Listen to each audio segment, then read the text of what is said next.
At another video, I was talking about our capacity to criticize reality. And I want to go further on that topic because for me, that topic is as urgent as it can be. Because nowadays, we are dealing with a reality that is completely messed up.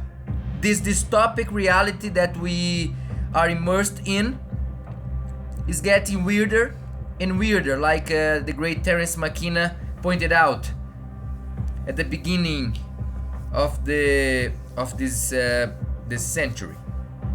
But the thing is that when we criticize reality, most of the time when we are doing it, we are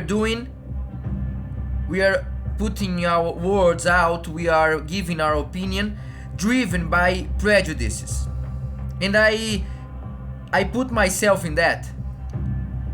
Often I've faced some of my prejudices.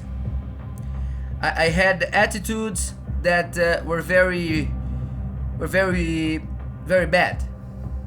And when I had this opportunity to act in a bad way, I try my best to learn from those opportunities so I don't repeat those ignorant actions again.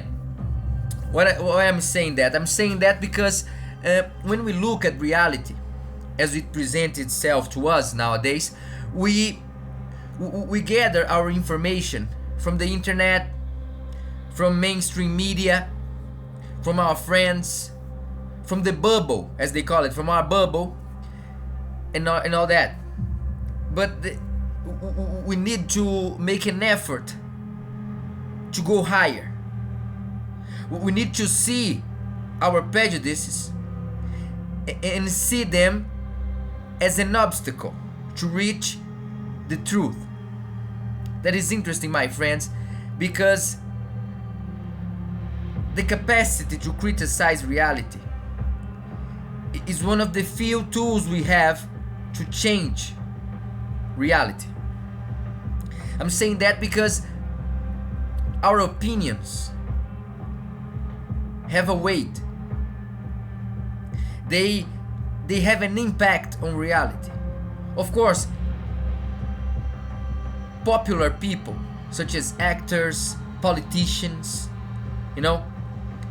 priests, people in religion and all that, their messages are listened by people, and the people who listen to those messages, they often believe in those messages. Because unfortunately, we live in a system that does not offer a high quality education. That is, the education in most countries is based on how can I say that? The education does not fulfill all of our needs as humans. So when we grow up, we can't form solid opinions based on facts, on science, on the observation of reality. We are often educated at the minimum level, and we learn only what we need to find a job and to earn money. And that's where I want to get, because some days ago I was listening to an interview, and a person in the audience of that interview came forth and grabbed the mic and asked, when will people learn that money does not exist? And that was a very interesting question, because money would be the divine in the systems in which we live in. That is, in this capitalistic system based on consumerism, if you think so, this system would be the greatest religion, in which every person is working, whether you want it or not. You are a part of it. I am a part of it. I never had a lot of money. I had several jobs, but I never had a lot of money. I'm still working, but I don't have a lot of money. And in some measure, I'm grateful for it. Because our education does not teach us how to deal responsibly with money. Because money is just a tool.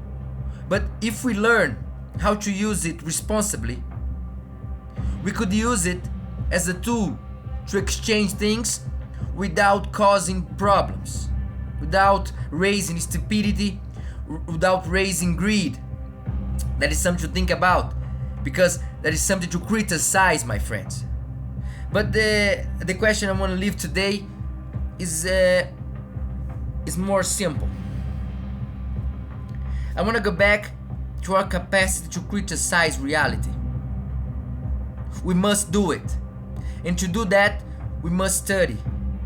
We must learn as best as we can about reality, about the logic behind the phenomenon in the world and in ourselves. Because nobody's gonna do that for us. So, in every opportunity you have to criticize reality, first take a step back and think about the sides of that situation.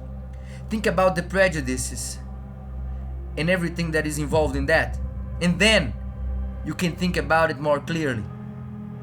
Because we have to do the complete cycle of the intellectual level, to think deeper and use our capacity to understand reality, because we don't have much time left. After all, everything is Mandala.